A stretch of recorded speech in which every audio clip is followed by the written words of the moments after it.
My family, my son. You just betrayed everything that we built together. These accusations are completely baseless.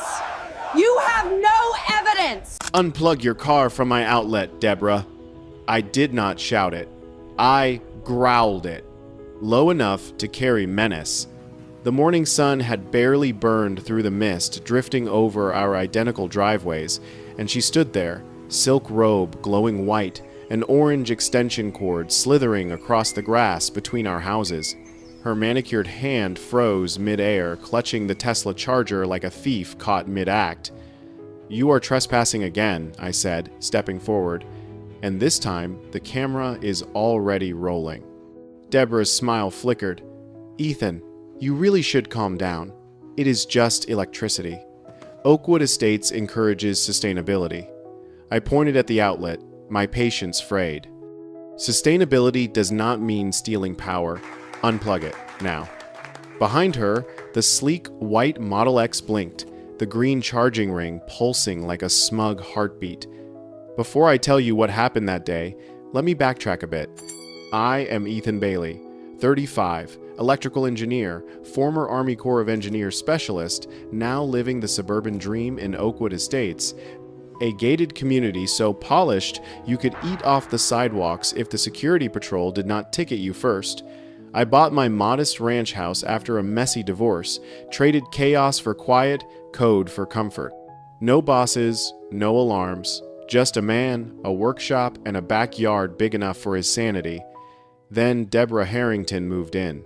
She arrived like royalty on moving day, white Tesla, designer sunglasses, a husband who looked permanently on conference call.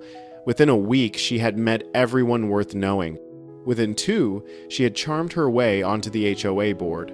By week 6, she was vice president. People said it was her charisma.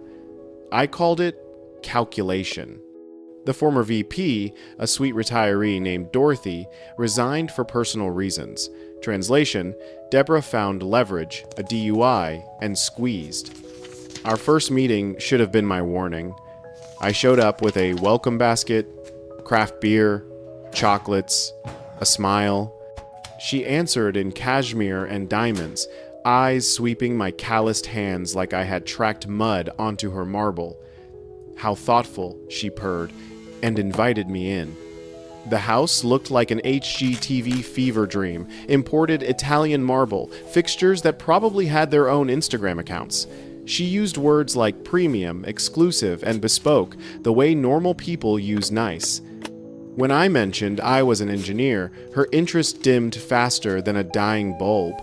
Oh, how practical. That was the moment I realized people like Deborah did not see neighbors. They saw audience. For a few weeks, life resumed. I worked remote, built prototypes, gamed with friends online. Then, my power bill landed. $450. Triple the norm. I called the utility company, no error. I ran diagnostics on every circuit, unplugged appliances, even checked for a fridge leak. Nothing. Then, at 2 in the morning, my phone buzzed, motion alert, backyard. There she was. On my screen, Deborah tiptoed across the lawn in satin pajamas, dragging an orange cord like a guilty python. She plugged it into my outdoor outlet, tucked it behind the HOA-mandated shrubs, her idea, ironically, and vanished into the dark. I replayed it twice, stunned. Not just theft, premeditation. She had hidden her crime beneath the very landscaping she had pushed through at the last board vote. Morning came, and with it, confrontation. I walked to her door, coffee in one hand, phone in the other. "Deborah," I said, hitting play. Her face filled my screen in night vision clarity. She did not even blink. That could be anyone. Anyone wearing your robe, charging your Tesla, in your driveway. Her lips curved into that politician smile. If your system cannot handle community voltage fluctuation, perhaps you should upgrade. We cannot have property values decline because of faulty wiring. She closed the door with a sugary threat. "Oh, and Ethan, your hedges are 2 inches above regulation height. Expect a notice." That was the moment I realized I was not in a neighborhood. I was in a battleground. Within 48 hours, a letter from the HOA appeared. Violation, unauthorized exterior modification. Apparently, the lockboxes I had installed on my outlets broke some rule about aesthetic uniformity, signed by Gregory Palmer, the self-important HOA inspector who smelled like expensive cologne and unemployment. When I explained the theft, he shrugged. Private dispute, not HOA jurisdiction. But he made sure I removed the locks while he watched. Later, a neighbor whispered the truth. Deborah had been hosting appreciation happy hours for board members. Top shelf scotch, catered sushi, compliments served colder than the champagne. The next day, Gregory sported a new watch. Coincidence? Sure. Weeks passed, and my patience thinned like cheap wire. I was not just paying for her car, I was paying for her arrogance. Every glowing Tesla charge cycle was another slap to my discipline. The engineer in me wanted data. The soldier wanted justice. So I decided to collect both. I reinforced my security system, added sensors, hidden micro cameras, and a monitoring node that logged every watt leaving my property. At 1:47 in the morning, I caught her again. Same routine, same smirk, when the Tesla's ring lit up green. She even mouthed thanks toward my house. That was the night I swore Oakwood's silent war had found its general. But before I built the perfect trap, I tried reason one last time. I emailed the HOA board, attached footage, invoices, timestamps, no reply. A week later, I received another notice. Failure to maintain exterior uniformity, remove visible camera equipment. The irony nearly fried my circuit breaker. Deborah had turned my own security into community disruption, so I stopped playing defense. If Deborah wanted a war, she would get one, not of fists, but of volts. I started sketching plans for something new, something legal yet lethal to arrogance, a smart power protection system. Industrial grade, code compliant, impossible to sue. If she touched my current again, she would trip the law of physics itself. And while I soldered circuits late into the night, the voice of my grandfather echoed in my head. The best teacher for a thief is not the police, son. It is the trap she never sees coming. The following Saturday, I walked into the Oakwood Estates clubhouse with one goal: expose Deborah before she electrified the whole neighborhood. The place looked like a country club courtroom, folding chairs, stale coffee, and 30 homeowners pretending to care. I sat near the back, dossier in hand, footage, bills, timestamps, and enough proof to fry her entire reputation. When the agenda opened for resident concerns, I stood. I would like to address an incident of unauthorized power use. Point of order, Deborah interrupted. Voice sugar-coated venom. She rose slowly, pearls glinting under fluorescent light. Personal disputes are not for open forum. Frank Landon, our HOA president and part-time confusion enthusiast, nodded obediently. Yes, submit it in writing, Ethan. I sat, pulse pounding, while she smiled like a cat, locking eyes with a cornered mouse. The audience chuckled politely. To them, it was drama. To me, it was daylight robbery. Then came the ambush. Next item, Frank announced. Proposal, community charging stations.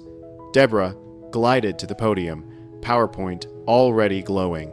Oakwood Estates must embrace green energy, she began, clicking slides of shiny Teslas and leafy clip art. 4 level 2 chargers near the recreation center will increase property value and demonstrate environmental leadership. Applause fluttered through the room. Most of them did not realize one of those chargers sat practically in her backyard, connected straight into my property's grid extension. When the slideshow ended, she looked directly at me. Sustainability starts with community cooperation. Translation: you will pay my electric bill, and you will thank me for it. After the meeting, I lingered to read the fine print. The project budget listed electrical costs as shared HOA utility expenses. Everyone would foot the bill. She had turned her personal Tesla charger into a community subsidy. That night, I sat at my kitchen table, staring at spreadsheets, realizing I was not fighting a neighbor anymore. I was fighting a system she now controlled. So I did what any engineer-soldier hybrid would, gathered intel. For 2 straight weeks, I dissected HOA bylaws like they were battlefield schematics. Buried in Clause 7B was my opening. HOA authority stopped where private utility safety began. If I could prove misuse or hazard, the board had no jurisdiction. I called a friend from my Army days, now an electrical inspector. He confirmed it. If she is tapping your circuit, it is theft, not community oversight. Still, evidence meant nothing without allies. That is when Martha Wilson entered the story, a 68-year-old widow with binoculars sharper than the NSA's satellites. She had lived here since Oakwood was farmland and kept every HOA memo since 1998 in color-coded binders. When I told her my story, she cackled. That woman's been running this place like a royal court.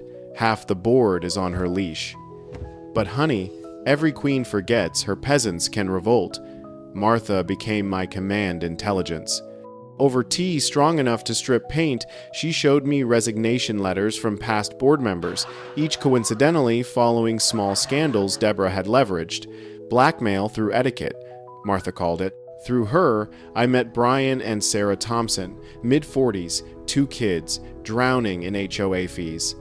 Another dues hike, and we pull Tommy out of baseball. Sarah sighed.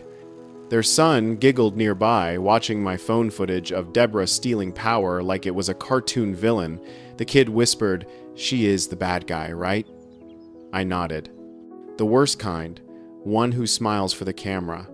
We formed a coalition, small but motivated.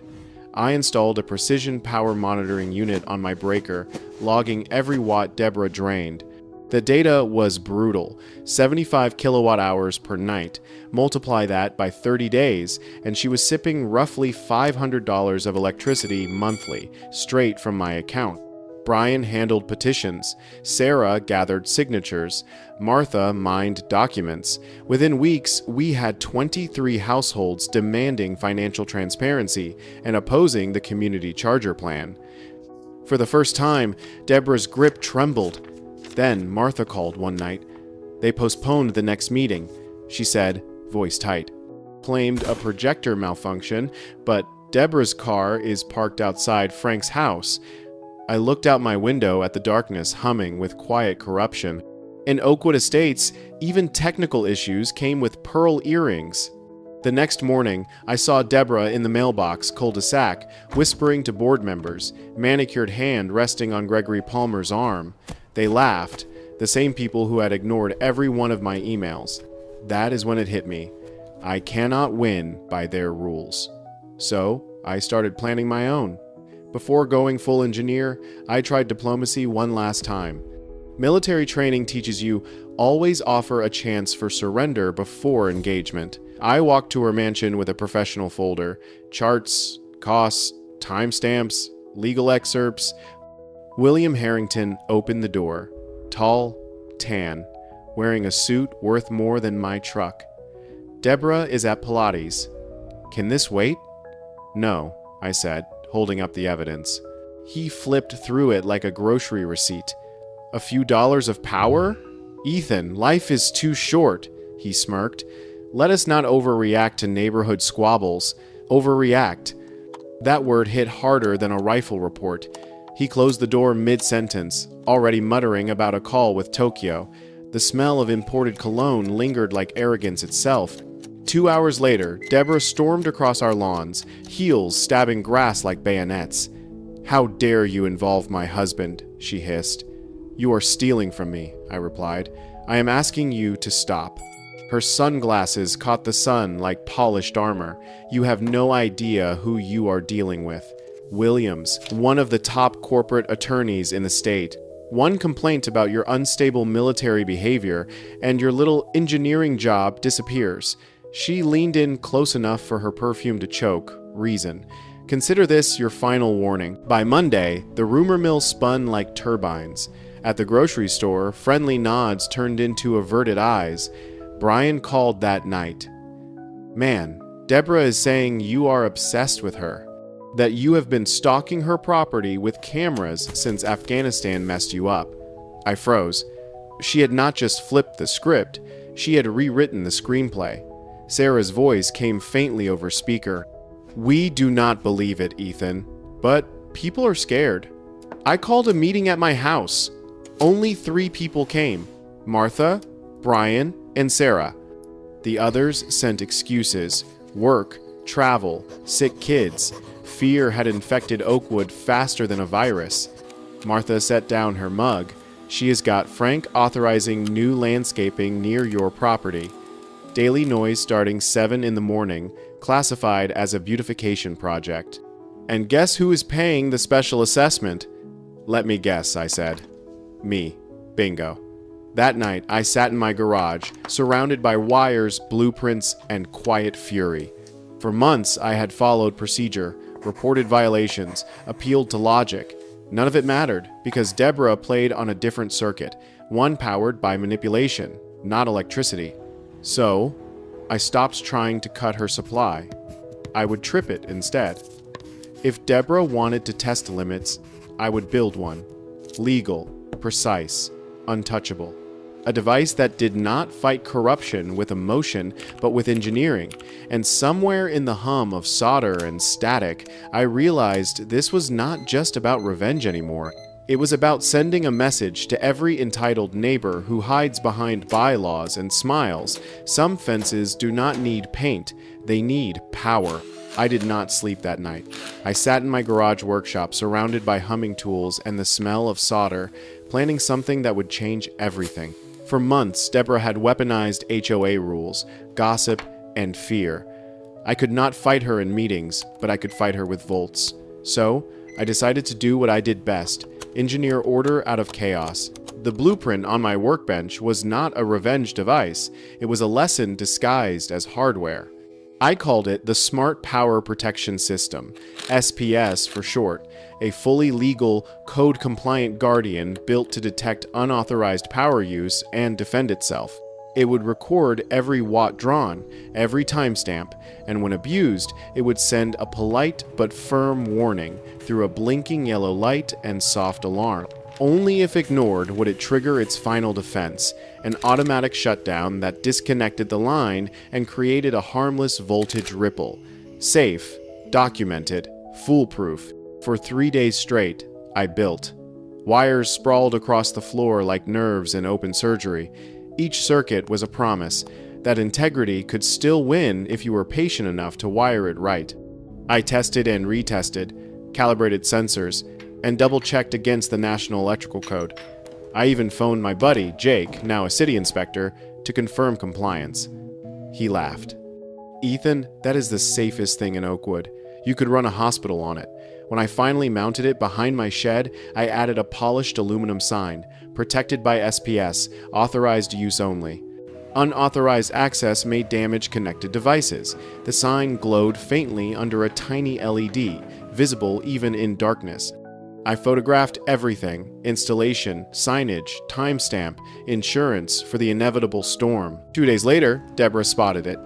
She paused during her morning inspection walk, espresso cup in hand, and squinted at the warning. Her lips twisted. She rolled her eyes and kept walking. I almost pitied her arrogance. Almost. By evening, a new violation notice appeared in my mailbox. Unauthorized signage must be removed immediately. Signed by Gregory, of course. Unfortunately for them, safety warnings were federally required on any protective system. I submitted documentation, and this time, they could not touch me. For once, bureaucracy worked in my favor. The next week was quiet. Too quiet. No cords, no late-night motion alerts, no smug smiles. Martha called it the calm before the lawsuit. She was not wrong. On the 7th night, my cameras caught Deborah walking her dog, or rather pretending to, circling near the new community outlets that bordered our properties. She was testing the field again. I waited. Nothing happened for 2 nights. Then, at 1:12 in the morning, my phone buzzed. Motion detected. On screen, Deborah appeared like a ghost in silk pajamas, Tesla key in one hand, orange cable in the other. She crouched beside one of the brand new community outlets and plugged in. Her Tesla's lights blinked alive, humming like it owned the night. My SPS recognized the surge instantly. The data graph spiked. I leaned forward, heart pounding. The system activated its first warning, yellow light flashing, soft beep repeating every 5 seconds, the electrical equivalent of "Mom, please step away from the current." But Deborah smirked. Through the feed, I saw her narrow her eyes and increase the charge rate manually from her phone app. She was daring it. Daring me. The warning escalated to phase 2. A louder tone. Red light, pulsing. Still, she did not stop. Instead, she raised her chin toward my camera as if to say, "You cannot touch me." That was her last mistake. At phase 3, the SPS did exactly what it was programmed to do. It isolated the circuit, executed a controlled voltage fluctuation, then cut power completely. The screen flickered. A single blue spark danced along the plug before the Tesla's charging ring went dark. For a moment, Deborah froze. She leaned down, staring at the error message on her dashboard, and her smile vanished. The car beeped frantically, diagnostic lights flaring like a Christmas tree from hell. I watched the data readout on my monitor. The system log recorded the entire sequence, warnings ignored, final cutoff engaged, fault isolated. No harm to property, no fire risk, no injuries. Perfect compliance. But for her car, not so lucky. By 1:30 in the morning, her Tesla sat silent. A $90,000 monument to arrogance. I almost felt bad. Almost. At sunrise, the neighborhood woke to shouting. Deborah hammered on my door, face flushed crimson, hair wild, silk robe barely tied. "Open this door right now, you vindictive little man." I opened it calmly, coffee in hand. "Good morning, Deborah. Rough night?" "You destroyed my Tesla," she screamed, voice carrying across the cul-de-sac. Curtains shifted. Neighbors peeked out. "It is bricked. The diagnostics say power surge. You did this." "Interesting," I said loud enough for everyone to hear. "The SPS system protects against surges. Unless, of course, someone ignored the warnings and pushed it to max load. Did you, by any chance?" "Do not play dumb," she hissed. "You will pay for this. William is calling our lawyer." "Perfect." I smiled, stepped back inside, and returned with a neat binder.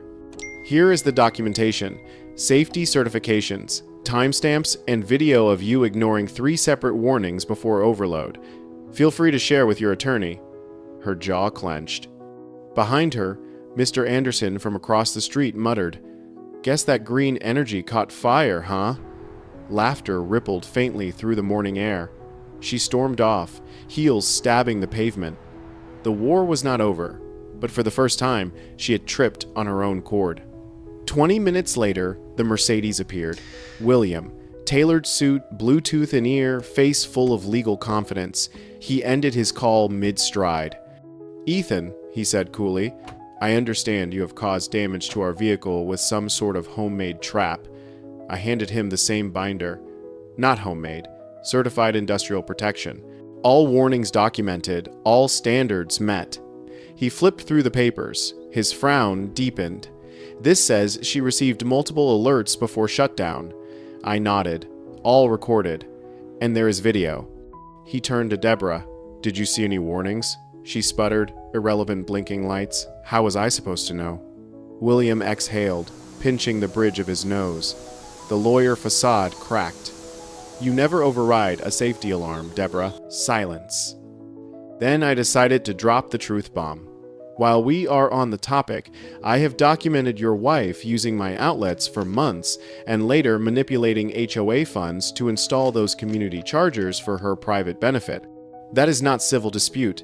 That is misappropriation. He froze. I continued, voice steady. "You are both attorneys. You know what happens when personal gain meets HOA funds. Fraud. I am giving you the chance to settle this quietly before I bring it to the next board meeting." William's jaw flexed. "I will handle this." He turned to Deborah, his tone sharp. "We will discuss this inside." That afternoon, a flatbed tow truck arrived. The Tesla was winched up like a wounded beast, its screen flashing critical error, battery system offline. The repair shop later confirmed what I already suspected. Damaged battery management, $22,000 replacement cost, warranty voided for improper charging behavior. As the truck pulled away, Deborah glared at me over her sunglasses. "You have not won, Ethan. The HOA will back me." "Maybe," I said, sipping coffee. "Or maybe they will finally see the receipts." I filed for a special HOA meeting that same afternoon. When I delivered the request, Frank the president looked like he had swallowed a stapler. "A presentation?" he stammered. "Evidence," I corrected. "And an audit proposal." Word spread fast. By the next week, whispers filled Oakwood Estates like static, the engineer versus the queen. People who had once ignored me started nodding again. Even Gregory avoided eye contact when I passed. The night before the meeting, Martha called. "Got your paperwork ready?" "Every bite," I said. "Good," she chuckled. "Let us light up the truth, darling. Oakwood's been in the dark too long." As I shut down my computer and looked out across the quiet cul-de-sac, Deborah's driveway sat empty. Her Tesla still gone, her ego dented but not defeated. The air smelled of rain and ozone, the calm before the final strike. I smiled to myself. For every action, there is an equal and opposite reaction. Tomorrow, she would learn what Newton really meant. The Oakwood Estates clubhouse had never been this crowded. Folding chairs filled every inch of space, latecomers standing along the walls, whispering over cups of weak coffee. I could feel the tension humming through the air like static before a storm. Every neighbor who had ever rolled their eyes at HOA drama was here tonight to watch the empire of Deborah Harrington either hold or collapse. Martha sat near the front, shuffling a folder thick enough to qualify as federal evidence. She winked at me. "You ready, soldier?" "As I will ever be," I said, adjusting the laptop under my arm. At the front table, Frank Landon looked like a man who regretted every life choice that had brought him here. His hands trembled as he read from the agenda. Special session, call to order. Topic 1. Presentation from resident Ethan Bailey concerning, community energy issues. Deborah sat in the front row, pearl necklace gleaming, smile thin and brittle. Her husband, William, was nowhere in sight. Maybe Tokyo needed him again. When I stepped to the podium, the murmurs stopped. I plugged in my laptop, and the projector lit the wall with the first still frame. Deborah in night vision, sneaking across my lawn with an orange cord. "I am here," I began, "to show you where our electricity has been going for the last 6 months. A few chuckles rippled through the crowd. I let them fade, then hit play. The room fell silent except for the faint hum of the projector. The footage told the story better than I ever could. Deborah, plugging into my outlet. Deborah, rerouting her cord under the HOA-approved shrubs. Deborah, charging her Tesla through the night. The timestamp scrolled in the corner like a metronome of guilt. When the video ended, I clicked to the next slide. Charts, usage graphs, and invoices showing $500 extra per month added to the HOA's collective power cost. For months, I said, this neighborhood has unknowingly funded one family's luxury vehicle. Gasps echoed. I could almost feel the collective betrayal settle over the room. Deborah sprang to her feet. "This is outrageous! You cannot use private footage!" "Actually," Martha interrupted, her voice crisp. Under Section 8C, recordings of potential property theft fall under protective surveillance. Perfectly admissible. Deborah glared daggers at her, but Martha just sipped her coffee, unbothered. I switched slides again. After repeated warnings and official complaints ignored, I installed a smart power protection system, fully legal, fully compliant. The next clip showed the SPS warnings flashing as Deborah ignored them, followed by the controlled shutdown.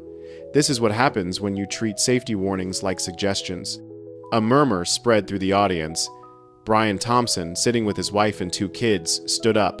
"So we have been paying extra fees because she could not charge her car like a normal person?"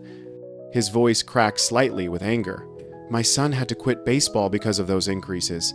Several heads nodded. An older woman in the corner raised her hand. My fixed income cannot handle another rate hike, and you said it was for community upgrades. The room turned on Deborah like a tide. She tried to regain control. These accusations are baseless. The increase was due to regional costs, not me. I hit the final slide. Then explain why the power spikes align exactly with your nightly charging schedule.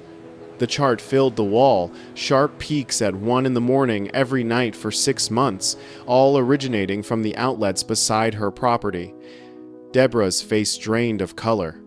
Her lips moved, but no words came out. Frank looked from her to me, sweat beading on his forehead. Perhaps we should form a committee. Martha stood. I move for an immediate vote. Restitution for misused funds, removal of Deborah Harrington from the HOA board, and a full re-election. The room exploded in agreement. Hands shot up across the room, voices overlapping, seconded. Aye. About damn time, Deborah sputtered. You cannot do this. I am the vice president. Brian's wife, Sarah, said quietly but firmly, Not anymore. Frank swallowed hard. The motion passes. The vote was not even close. Out of 38 residents, 35 voted yes. The 3 who did not were Deborah and her 2 wine club loyalists. For a long moment, Deborah just stood there, frozen. Then she turned to me, eyes burning with disbelief.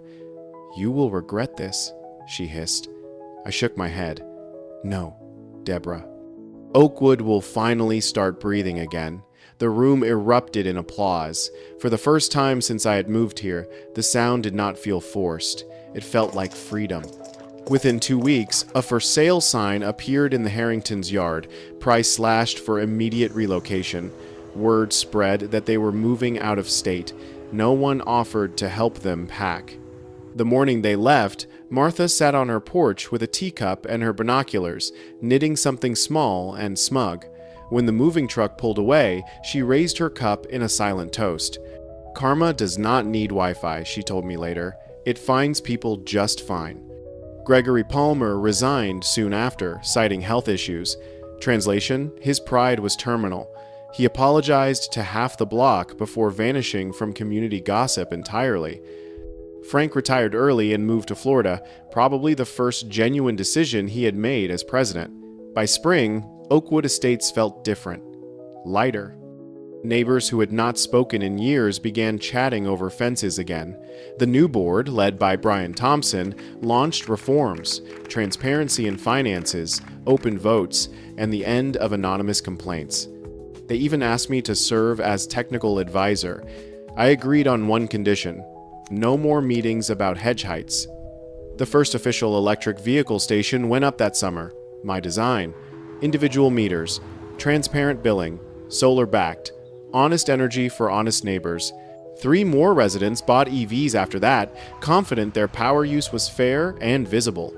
Every time I drove past the sleek new Chargers, I could not help but smirk at the empty patch of driveway where Deborah used to park her Tesla. Life settled back into rhythm. I rebuilt my workshop, took on new projects, even started teaching electrical safety classes at the community center. Martha turned the unused grass field into a garden. Sarah organized real security patrols that watched for intruders instead of mailboxes. Kids played in the streets again, laughter echoing off the clean stucco walls. Oakwood finally felt like a neighborhood, not a dictatorship wrapped in luxury siding. One afternoon, Brian stopped by with his son. You know, Ethan, he said, watching the boy chase a baseball across my yard, you did not just fix a power problem. You reminded people that bullies only win when good folks stay silent. I smiled. Sometimes you just need the right voltage. Weeks later, a thick envelope arrived, no return address.